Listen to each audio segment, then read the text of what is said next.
Bonjour, je me nomme Moses Moussa Issaou à l'état civil. Je suis artiste plasticien camerounais. Je vis et je travaille à Maroua, dans la région de l'extrême nord.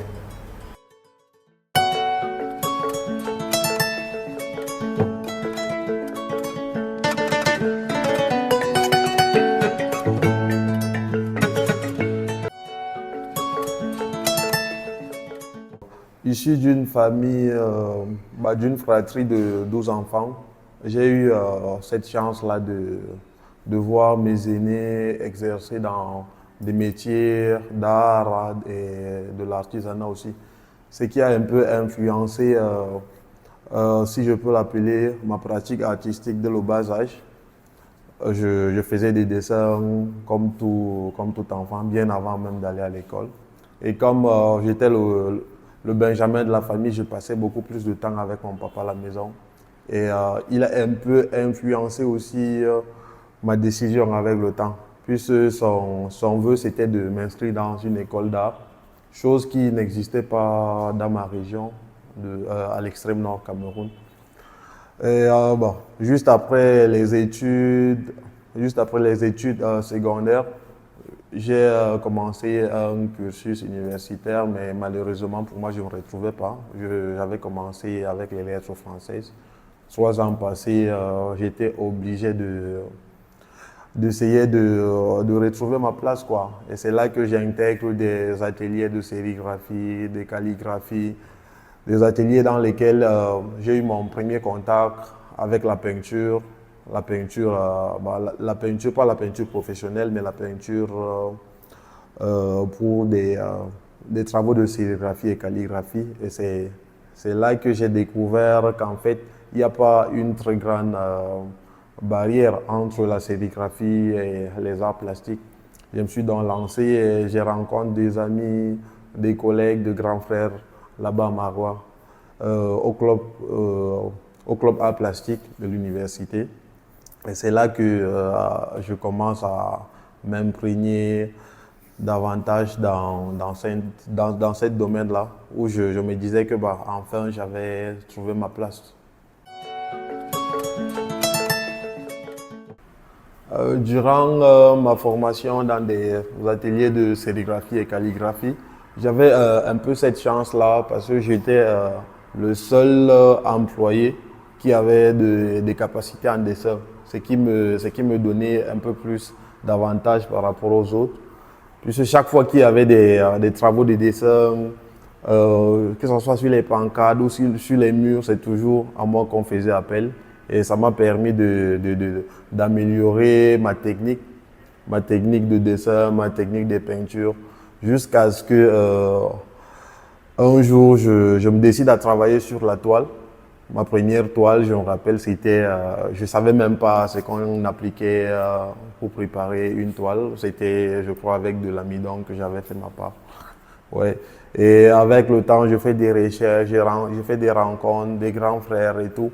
Et c'est là que je me dis, bon, il va falloir créer un environnement dans lequel tu vas t'épanouir, mais en même temps, il va falloir que tu gagnes de l'argent aussi. En même temps, je faisais la sérigraphie, mais durant des moments où j'ai pas de commande, je travaillais sur mes travaux personnels. Et je le faisais à la maison, avec mes sœurs et autres qui entraient, qui ressortaient, mes grands frères. Et un bon jour, je me décide de quitter la maison familiale, d'ouvrir mon atelier. Au départ, on n'accordait pas d'importance à cela, et même à la maison. Jusqu'à ce que je sois sollicité pour une première exposition, je me rappelle bien. C'était à Lagos, une galerie nigériane qui me sollicite pour une exposition. Et je crois que c'est à partir du moment là qu'on a commencé à prendre mon choix au sérieux. À la maison, les amis, en tout cas tout l'entourage. Et je crois que je me rends compte que ça m'a vraiment donné beaucoup de force dans mon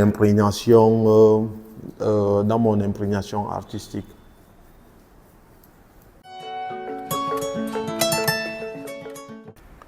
En termes de sensibilité artistique, je suis beaucoup plus celui-là qui, essaye de mettre en lumière l'espoir, la résilience et aussi le rêve dans mes travaux. Pour moi, c'est une façon de représenter ces personnes-là qui sont opprimées, ces personnes-là qui ont peut-être du mal à rêver ou alors à résister face aux difficultés rencontrées au quotidien. Et, ces personnes sont beaucoup plus, si je peux le dire ainsi, présentes dans ma région, dans ma ville, là où je travaille. Au quotidien, j'en rencontre, que ce soit dans des zones reculées, quand je fais souvent des petits déplacements dans des zones touchées par Boko Haram, des zones touchées par les inondations et autres. Et quand je reviens dans mon atelier, souvent je n'arrive pas à capter des images lors de mes sorties, mais je trouve des images qui me connectent à ces personnes-là. C'est un peu les rêves de ces personnes que j'essaie de faire ressortir sur mes toiles.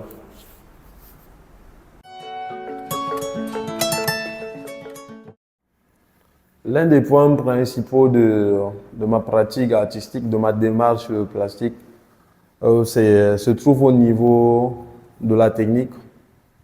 La technique utilisée ici s'appelle le graffito, ce qui identifie mes travaux. Cette technique, cette technique, c'est en fait l'utilisation de la lame de rasoir pour créer des zones de lumière sur mes personnages. Au départ, je travaillais sur des fonds noirs avec un stylo argenté, jusqu'à ce que un jour, dans mon atelier, je me retrouve coincé par manque de matériel. Et c'était un stylo que je ne pouvais pas m'en procurer à Maroua. C'était l'artiste Mustapha Baïdji qui m'en donnait de temps en temps. Et ce jour-là, il n'était pas là, il avait voyagé. Et comme j'avais tout le temps la lame de rasoir dans mon atelier, j'ai donc jugé nécessaire d'expérimenter, d'essayer.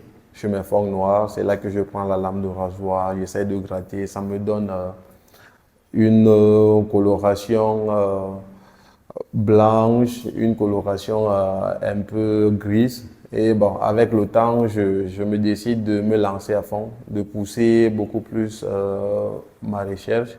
Et c'est là qu'avec le temps, j'essaie de créer des nuances de couleurs à travers la même technique. Donc, j'essaie d'insérer des couleurs froides, des couleurs fortes sur mes personnages, de telle sorte que lorsque je gratte, la couleur noire, ça me fait apparaître des nuances de couleurs, belles à voir, quoi. Ce qui est présent là dans tous mes travaux qui sont exposés ici.